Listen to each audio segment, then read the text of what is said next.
그래서 꼭 여러분들이 계속 예수 믿고 행복해지기를 축복합니다.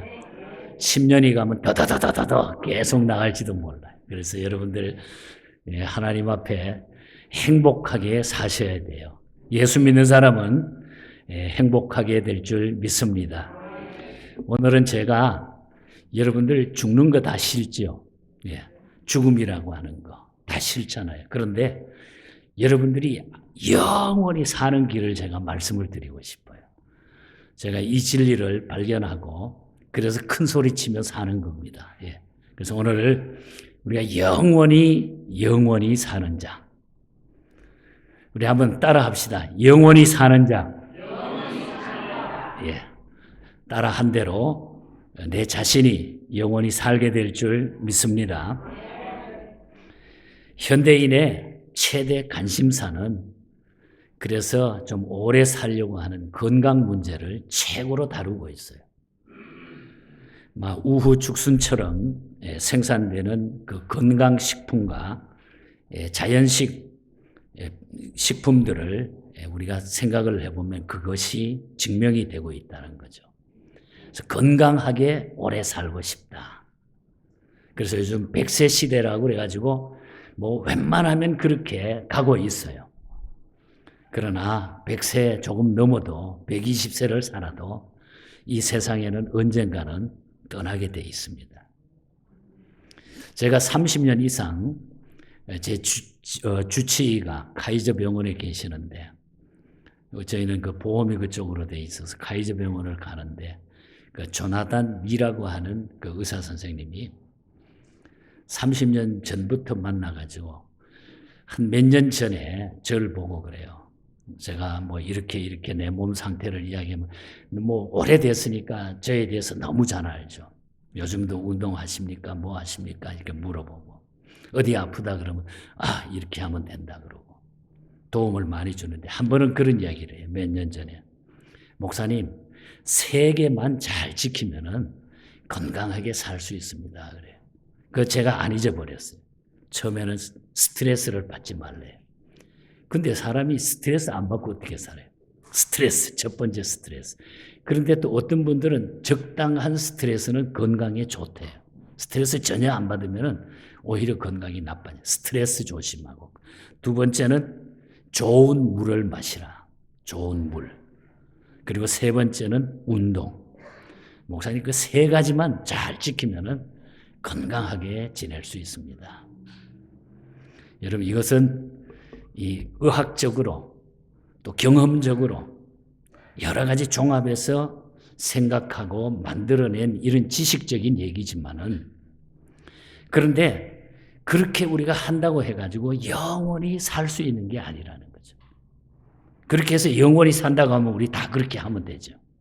영원히 사는 게 아니에요. 어떤 그 언론 기관에서 여론조사를 한 바에 의하면 제일 오래 사는 사람이 종교인이라 이렇게 통계가 나왔어요. 종교의 신앙과 절제된 삶이 수명을 보통 사람들보다는 좀 길게 한다. 미국 잡지사에서 조사한 바에 의하면은 예수 믿는 사람이 믿지 않는 사람보다 수명이 훨씬 더 길었고 또 기독교인과 천주교인을 비교했을 때에 기독교인이 훨씬 더 오래 산다. 그 이유는 예수 믿는 사람이 찬송을 많이 부르기 때문이다. 여러분 찬송은 우리의 믿음의 고백도 되지만 우리가 영적인 에너지가 하나님과 통하게 되어 있는 거예요. 그래서 찬송을 많이 부르는 교인들이 훨씬 더 오래 살았다. 기독교인이 천주교인보다 찬송을 훨씬 더 많이 부르기 때문에 그렇다고 하는 조사였습니다. 우리가 가만히 보면 이 성악가나 가수들이 막 그냥 그 운동 그거 막 진하게 하는 힘들게 하는 이 운동선수보다 얼굴이 더 잘생긴 이유도 노래를 많이 부르기 때문이다. 이렇게 통계를 했어요. 또 같은 성악가라고 할지라도 예수 믿는 성악가나 음악인들이 훨씬 더 예쁘고 잘생기고 오래 산다는 거예요.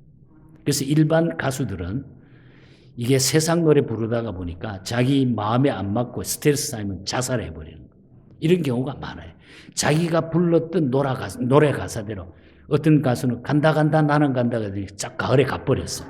금방 가버렸어요. 가사대로 다 돼버린 거예요. 노래가 희한하게. 그래서 정말 우리가 예수 잘 믿고 찬송 열심히 부르고 이것이 오래 산다는 거예요. 그런데 그렇게 하더라도 우리가 영원히 이 땅에 못 살아요. 그렇게 한다고 해서 우리가 몇 년은 더 살 수 있고 더 좋을지 모르지만 그러나 우리가 영원히 산다고 하는 것은 그렇게 해서 되는 게 아니라 오늘 성경 본문 17절에 보면 이렇게 말하고 있습니다. 오직 하나님의 뜻을 행하는 자는 영원히 거하느니라. 영원히 여기 거한다고 하는 말은 영원히 산다고 하는 말이에요. 영원히 산다. 어떤 사람이 영원히 살까요? 오늘 본문에서 그 말씀을 찾아서 간단하게 설명할 것입니다. 첫 번째로는 영원히 우리가 살 수 있는 것은 죄 사함을 받은 사람이 영원히 살 수 있는 것. 12절 말씀해 보면 너희 죄가 너희 이름으로 말미암아 사함을 얻음이로라고 해. 그의 이름으로 말미암아 너희 죄가 그의 이름으로 말미암아 사함을 얻을 것이요 그랬어요. 죄값은 여러분 성경에 보면 사망이라고 그랬어요. 죽음이라고 그랬어요. 그러므로 우리가 죄 사함을 받지 못하면 죽는다는 거예요. 죄 때문에 우리가 죽을 수밖에 없다는 거예요. 그러나 죄 사함을 받으면 영원히 산다. 그래서 요한복음 3장 16절이 우리에게 증명했잖아요. 저를 믿는 자마다 예수를 믿는 자마다 멸망치 않고 영생을 얻으리라. 영원히 사는 삶을 얻으리라. 여기서 말하는 영생은 영원히 사는 이터널 라이프, 영원히 사는 것. 그러니까 영원히 살려고 하면은 죄 사함을 받아야 되고 죄 사함을 받으려고 하면은 예수를 믿어야 된다 이 말이에요. 그러면 우리가 영원히 산다는 거예요. 이 진리를 우리가 이미 들었지만은 이것을 우리가 실천하라는 거예요. 이것을 내 마음에 그대로 받아들이고 살면은 우리는 영원히 사는 삶이 된다는 거예요. 구약 성경을 보면은 구약 때는 제사함 받는 방법과 그 절차가 아주 복잡했습니다. 짐승을 잡아가지고 피의 제사를 드려야 됐고 그 절차도 하나님이 정하신 법대로 그대로 따라해야 돼요. 피를 뭐 어떻게 하고 날개 축제는 어떻게 쪼개고 뭐 어떻게 하고 그 법을 따라가지고 쭉 제사를 드려야 돼요. 피의 제사를 드렸다는 것과 하나님이 정하신 법대로 했다고 하는 점이 구약에서는 아주 중요했습니다. 그런데 그걸 제사장들을 통해 가지고 그걸 쭉 설명을 하고 그걸 실천했으니까 얼마나 구약 시대는 힘이 들었는지 몰라요. 그리고 그 지성소 같은데 제사장이나 대제사장이 1년에 한두 번 들어가는데 보통 사람들은 거기에 지성소에도 들어가지를 못, 들어가면 죽는 거예요. 이렇게 엄중한 제사함과 피의 사건들을 우리에게 나열해 줬는데 피의 제사를 드렸다는 것, 하나님의 그 법이 얼마나 엄했는가. 그것은 내가 지은 죄는 내가 사하는 것이 아니라 하나님이 사한다는 것이고 피를 바쳐야 죄사함 받는다고 하는 하나님의 법대로 하지 아니하면 우리가 죄를 사함받지 못했다고 하는 거예요. 저는 가만히 생각해, 구약 시대에 안 태어난 게 참 감사하다. 하나님, 이 신약 시대에 하나님 보내주셔서 감사하다. 그런 생각을 많이 해요. 구약 시대에 얼마나 힘들었겠어요. 그런데 우리 예수님이 이 세상에 오신 후로는 예수를 믿기만 하면 제사함을 받게 해준 거예요. 와, 이처럼 귀한 은혜거든요. 여러분, 예수만 믿으면 제사함 받고 예수만 믿으면 구원받고 예수만 믿으면 영원히 산다는 거예요. 이 놀라운 은혜가 어디에 있습니까, 여러분? 이유는 예수님이 짐승 대신 피를 다 흘려주시고 대신 다 해주셨어요. 이 땅에 오셔서. 우리가 해야 될 구약시대에 우리가 흘려야 되고 짐승이 흘려야 되는 그 모든 피를, 그 모든 사사건건을 우리 예수님이 이 땅에 오셔가지고 십자가에 못 박히심으로 말미암아 그 모든 것들을 다 한꺼번에 해결해 주셨다는 거예요. 그것이 하나님이 정하신 구원 방법이었다는 거죠. 실형을 선고받고 교도소에 수감되어 있는 사람들에게 최고의 기쁜 소식이 무엇일까요? 뭐 30년, 20년 실형받고 지금 교도소에 살고 있는데 대통령이 내리는 특사 소식이 그들에게는 최고로 기쁜 소식 아니겠어요? 야, 너는 며칠 후에, 너는 몇 개월 후에 출소한다. 이 통보 받으면 얼마나 기쁘겠어요? 죽었다가 사는 거죠. 우리야말로 여러분, 저와 여러분이야말로 예수님 은혜로 특사를 받은 사람들이에요. 특사를 받은 사람. 그 사실을 믿고 고백하는 사람들이 영원히 산다는 거죠. 예수 믿고 제사함 받은 사람이 영원히 산다. 그러니까 나는 영원히 사는 사람이다. 이 시간 확인하시면 돼요. 그거 확인이 안 되는 사람은 일어서세요. 확인하시면 돼요. 그 다음에 두 번째로는 악과 싸워 이기는 사람이 영원히 사는 거예요. 악한 세력하고 싸워서 이기는 사람. 13절에 보면 청년들아, 내가 너희에게 쓰는 것은 너희가 악한 자를 이기었음이니라고 그랬어요. 악과 싸워 이겨야 한다는 것은 청년들만에 국한된 이야기가 아니라는 거죠. 모든 그리스도인은 악과 싸워 이겨야 돼요. 악한 세력과 싸워서 우리가 이겨야 돼요. 그러나 특히 청년들은 악과 대면하고 대처할 기회가 더 많은 거예요. 청년들에게는. 누가 됐든 청년이 됐든 노인이 됐든 젊은이가 됐든 또 연로하신 어른이 됐든 악과 싸워 이기지 못하면 영원한 생명을 빼앗기게 된다고 그랬어요. 영원히 사는 것을 빼앗기게 된다고 그랬어요. 우리가 그래서 싸워야 할 세력은 두 가지입니다. 두 가지의 세력과 싸워서 우리가 이겨야 되는데 첫 번째 하나는 사탄의 세력하고 우리가 싸워서 이겨야 돼요.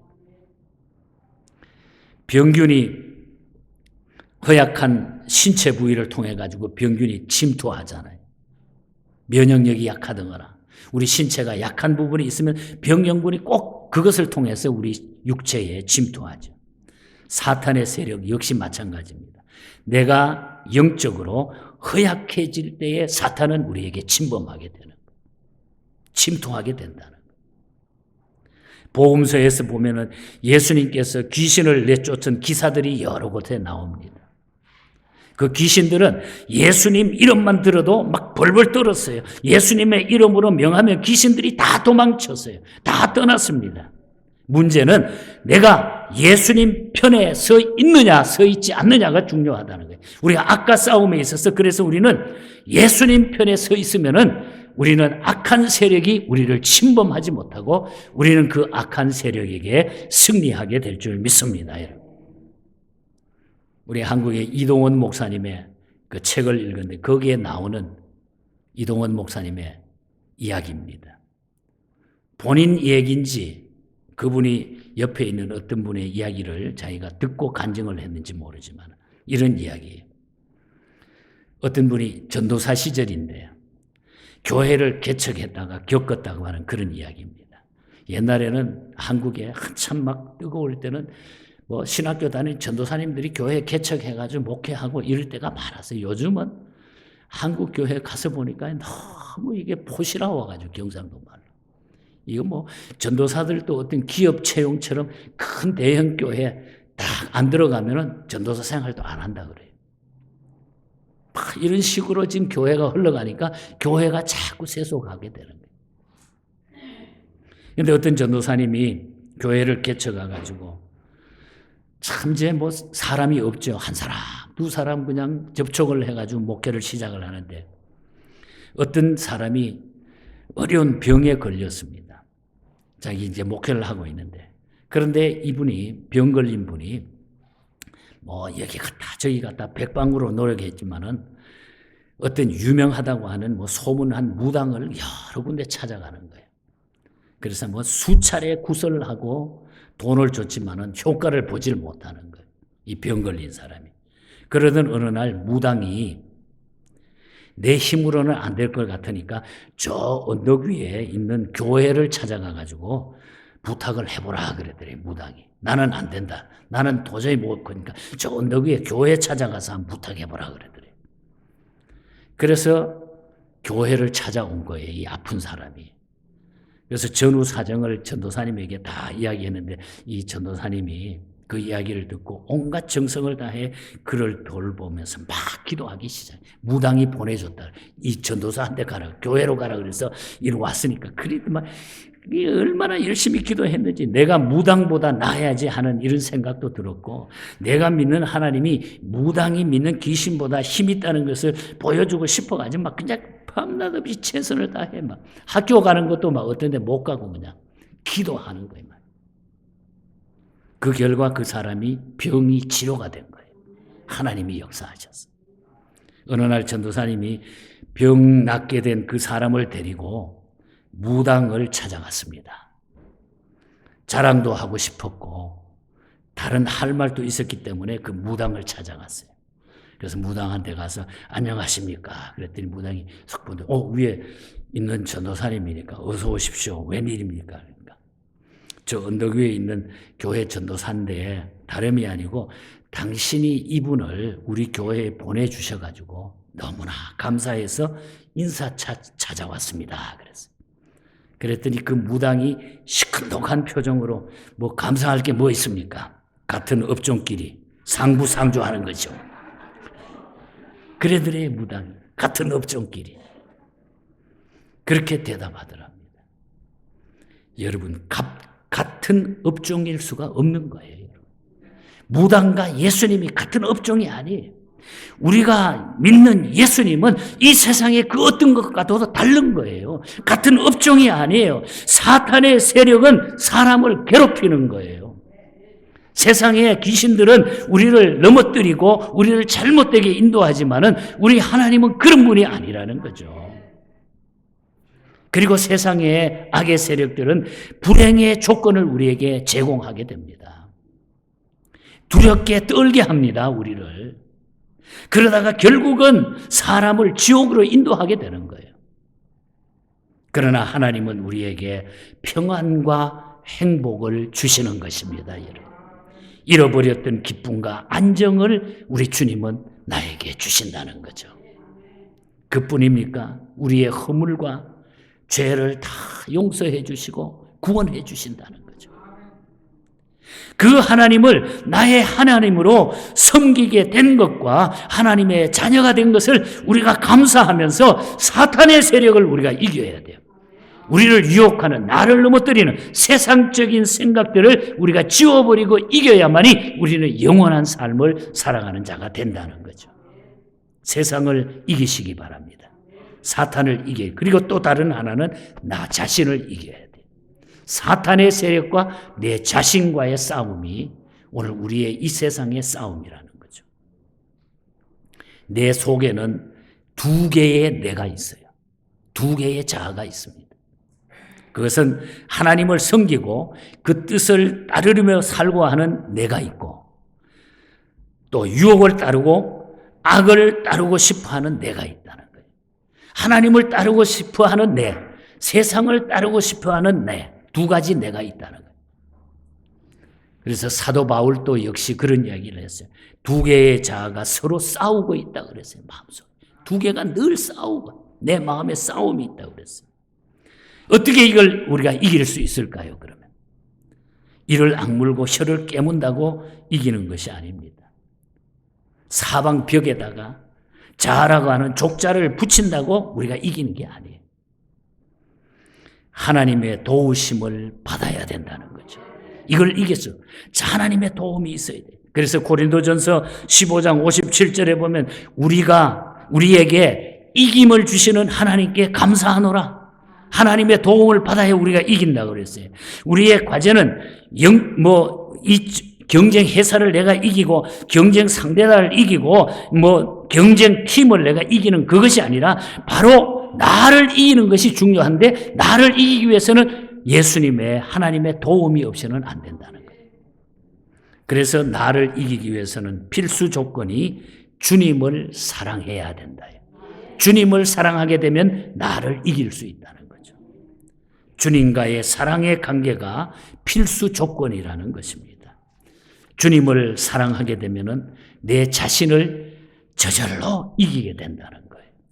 그래서 우리가 로마서로 가서 보면 로마서 8장 35절에 보면 누가 우리를 그리스도의 사랑에서 끊으리요? 환난이나 곤고나 핍박이나 기근이나 적신이나 위험이나 칼이랴. 아무것도 그리스도의 사랑에서 나를 끊어낼 수가 없다고 그랬어요.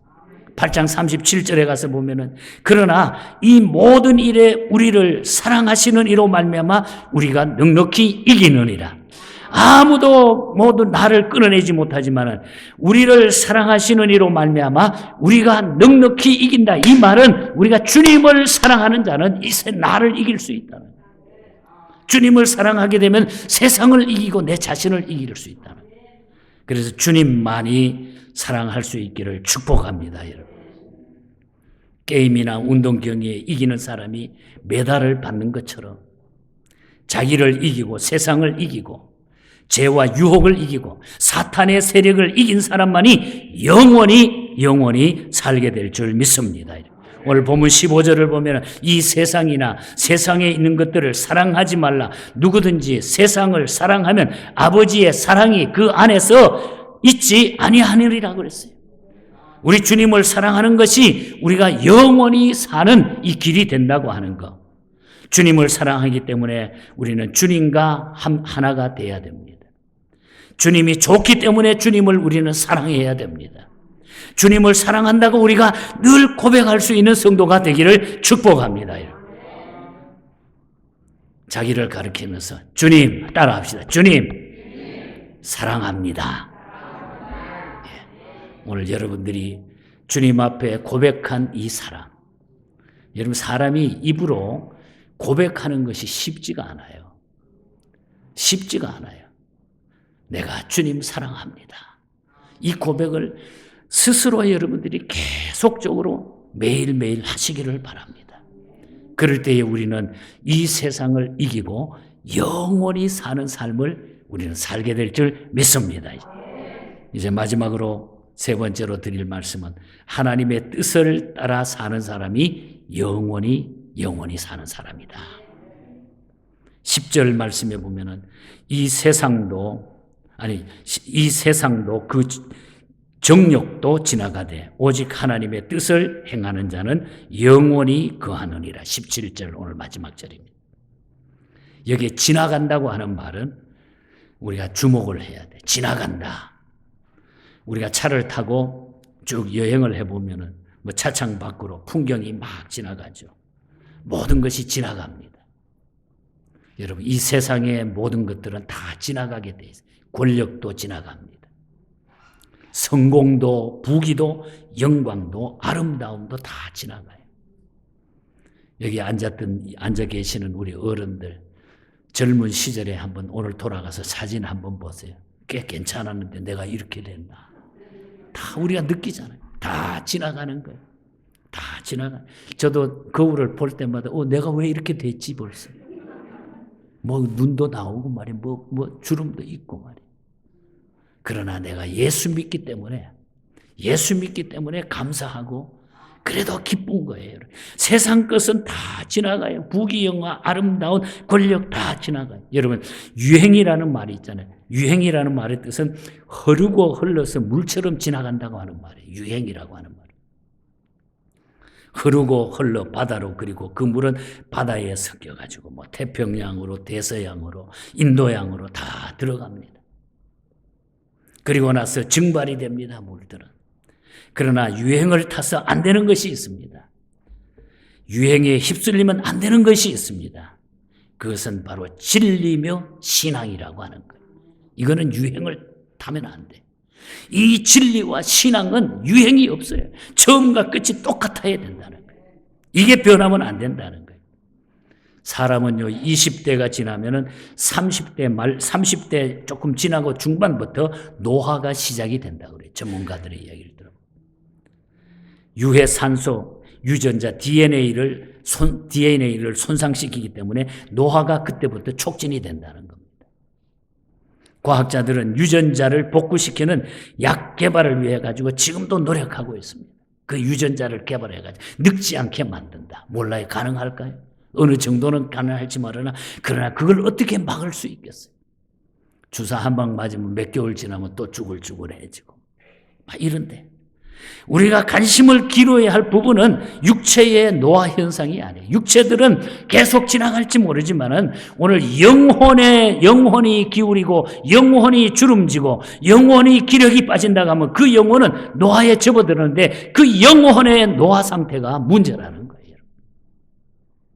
그래서 고린도전서 1장 16절에 그러므로 우리가 낙심하지 아니하노니 겉사람은 후패하지만은 우리의 속은 날마다 새로워지는도다. 여러분, 우리가 육신적으로 약해지고 우리가 보기에 좀 아름답지 못할지라도 그러나 우리의 속은 하나님 앞에 날마다 더 아름다워 새로운 사람으로 바뀌게 된다는 거죠. 여러분, 이것이 주님의 뜻을 따라 사는 삶. 그래서 우리에게는 영원한 삶이 주어진다는 거죠. 에베소서 4장 22절과 24절 사이를 보면 너희는 유혹의 욕심을 따라 썩어져가는 구습을 쫓는 옛 사람을 벗어버리고 오직 성령으로 새롭게 돼서 하나님을 따라 의와 진리의 거룩함으로 지으심을 받은 새 사람을 입으라 그랬어요. 그래서 우리는 주님으로부터 새 사람을 입는 것이 내 속이 새로워지는 것이 우리가 영원히 건강하게 영원히 사는 비결이라는 거예요.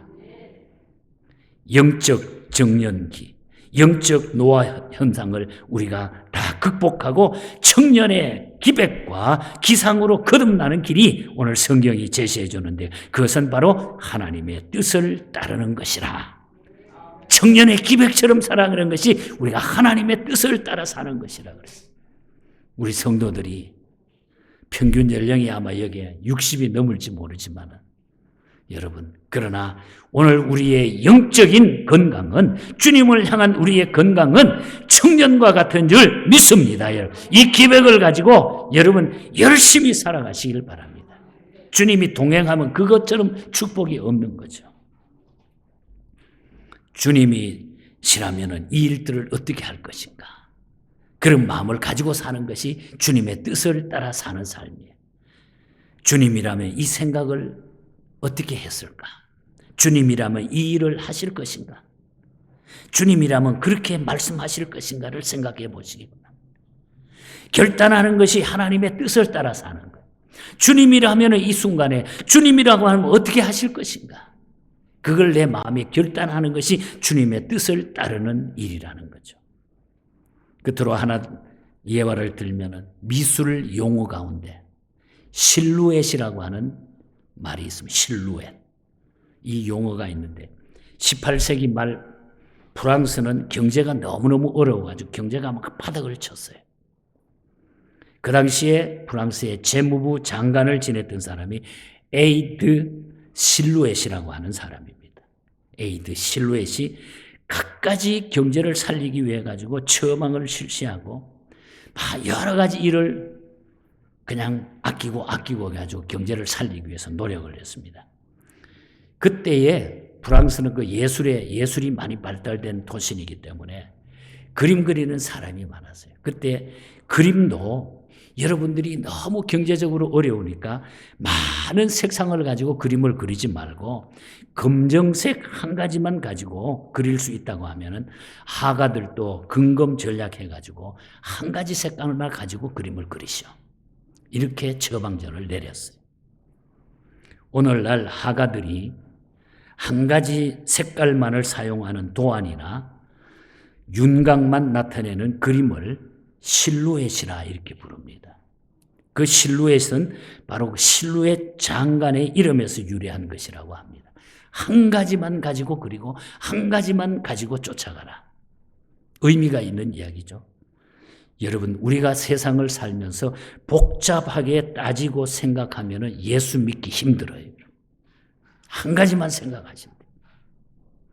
이것저것 따지고 가린다고 다 가고 갈 때 다 가고 이것저것 다 하고 자기 할 일 다 하면서 하나님 따르는 거 힘들어요. 힘들어요. 실루엣처럼 단순한 한 가지 생각만으로 얼마든지 멋진 예술 작품을 만들 수 있다는 거예요. 우리가 예수 믿음으로 말미암아 멋진 내 인생의 예술 작품이 거기서 만들어진다는 거예요. 그래서 우리가 결단해야 될 때, 망설여질 때가 있을 때, 어떤 일이 내 앞에 놓였을 때 실루엣 신앙을 가지시기를 축복합니다. 단순하게 믿고 단순하게 생각하고 단순하게 따라가는 사람이 하나님의 자녀가 되는 것이고 하나님의 뜻을 따르는 자들이에요. 사무엘하 7장 29절을 보면은 종의 집에 복을 주사 주 앞에 영원히 있게 하옵소서. 주의 은혜로 종의 집이 영원히 복받게 하옵소서. 영원히 있게 하소서. 영원히 복받게 하소서.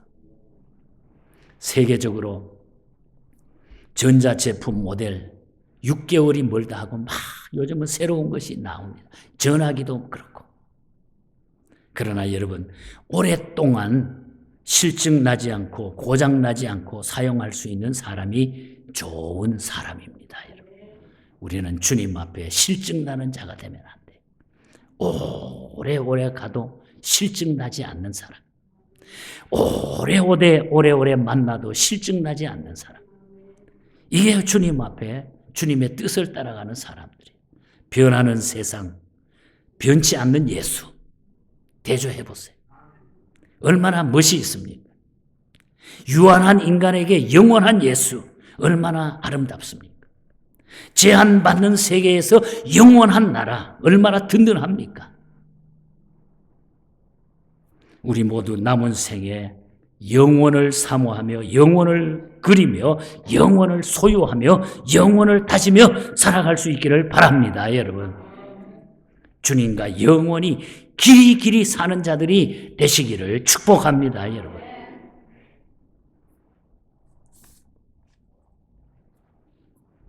시리 오브 가난이라고 하는 찬송이 있습니다. 이 찬송은 누가 지었는지, 누가 작곡을 했는지 작자 미상으로 만들어진 찬송입니다. 어떤 아마 영성이 풍성한 성도가 만든 찬송일 것입니다. 시리 오브 가난. 나 가난 복지 귀한 성에 들어가려고 내 중한 짐을 벗어버렸네. 죄 중에 다시 방황할 일 전혀 없으니 저 생명 시냇가에 살겠네. 죄를 벗고 보니까, 죄 문제를 해결하고 나니까 너무너무 감사하고 생명 시냇가에 영원한 삶이 나에게 주어졌다고 하는 그런 고백이.